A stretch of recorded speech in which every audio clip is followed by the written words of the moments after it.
नमस्कार। आज आप सबको मैं पास्ट इंडेफिनिट के बारे में बताना चाहूँगा और बताने के पहले एक बार फिर से रिव्यू ले लेते हैं कि पास्ट टेंस किसको कहते हैं। पास्ट टेंस यानी बीते हुए समय को, और बीते हुए समय कौन है? जो अब के पहले हो चुका है। लेकिन हो चुका है जब हम कहेंगे तो ये क्या हो जाएगा? प्रेजेंट टेंस हो जाएगा। हो गया यानी वह बीत चुका है, उसमें था अब लगेगा। बीत चुका है जब लगा देंगे तो वह प्रेजेंट टेंस में आ जाएगा।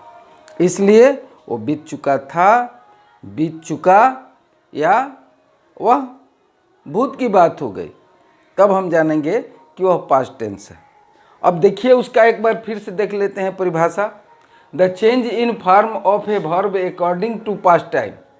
जो क्रिया का फॉर्म चेंज होता है, क्रिया का रूप चेंज होता है, वह भूतकाल का यानी भूत समय के अंतर्गत अगर चेंज होता है तो उसे भूतकाल कहते हैं।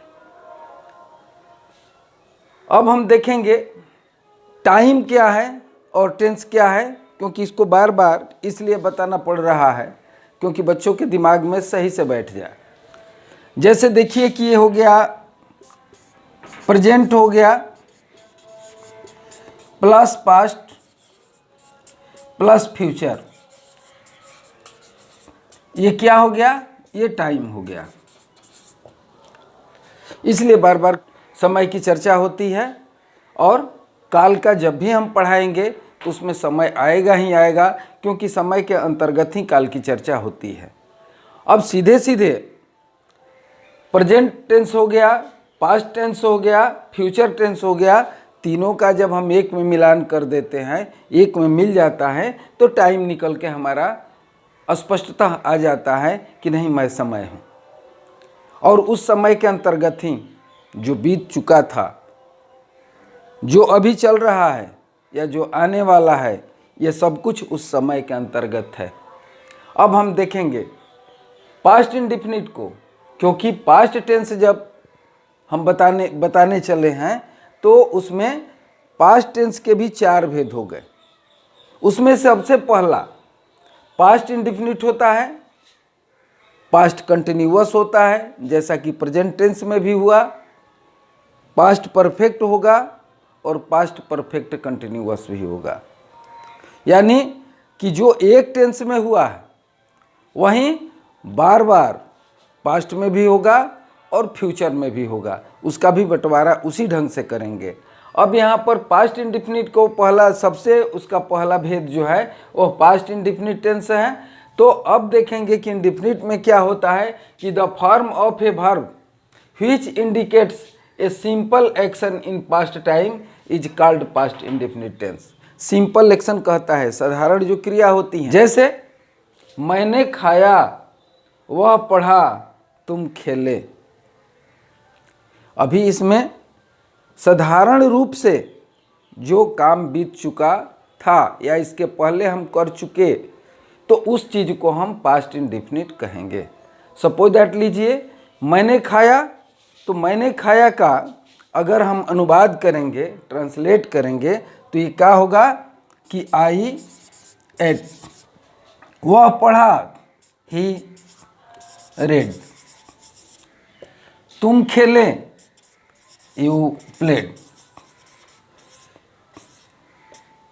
इस तरह से हम देखें कि यह काम तो हो चुका, और जब हो चुका इसका मतलब कि यह पास्ट इंडेफिनिट टेंस है।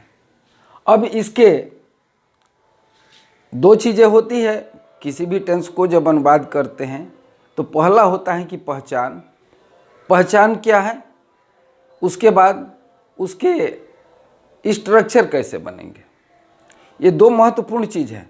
और स्ट्रक्चर बनाने के रूल कौन कौन से हैं, जब ये बच्चा जान जाएगा तो आसान सी हो जाती है। अब हम इसके पहचान को समझेंगे कि पास्ट इंडेफिनिट टेंस का वाक्य कौन सा है, कैसे हम पहचानेंगे कि ये वाक्य पास्ट इंडेफिनिट में है। उसके अंत में ता था तिथि, तेथे या आ क्रिया का अंत में जुड़ा होना चाहिए। जैसे मैंने खाया, वह गया, ये भी पास्ट इंडेफिनिट के ही अंतर्गत आता है। अब हम चलते हैं ता था। जैसे मैं पढ़ता था,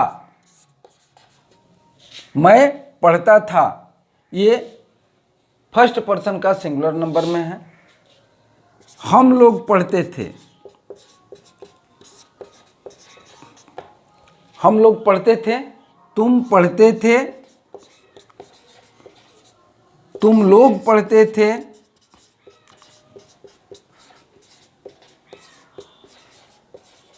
वह पढ़ता था, वह पढ़ती थी, राम पढ़ता था, वे लोग पढ़ते थे।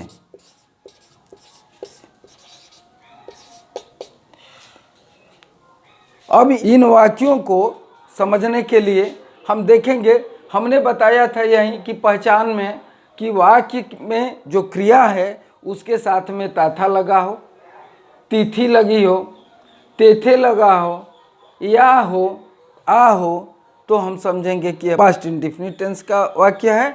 अब जैसे मैं पढ़ता था, तो इसमें पढ़ता था, हम लोग पढ़ते थे, ते थे, तुम पढ़ते थे, ते थे, इसमें ता था, ती थी, ता था, ते थे।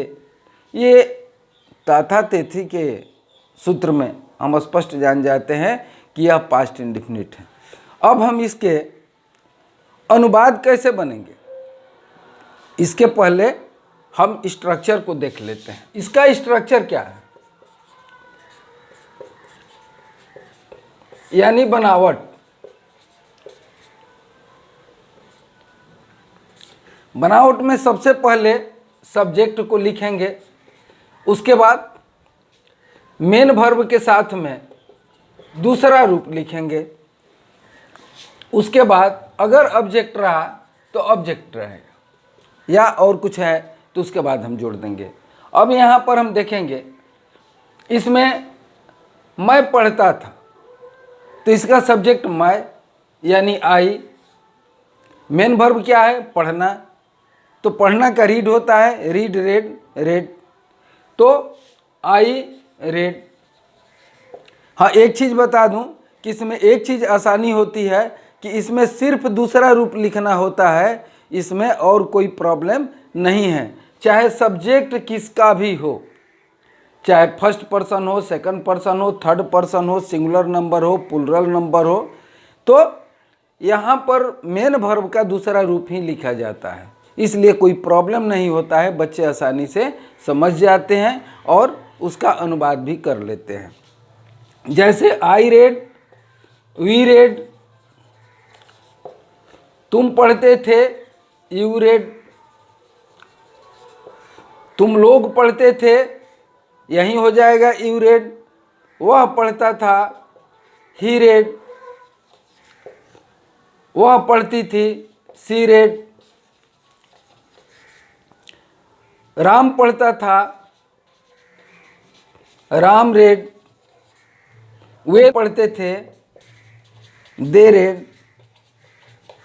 इन तमाम वाक्यों को जब हम देखेंगे तो सब्जेक्ट चाहे आई हो, यू हो, वी हो, ही हो, सी हो, राम हो, दे हो, सब्जेक्ट चाहे कुछ भी बदला, लेकिन जो मेन वर्ब है रीड, उसका दूसरा रूप ही सब में लिखा गया, ये नहीं बदलता है, दूसरा रूप ही यहाँ पर रहता है।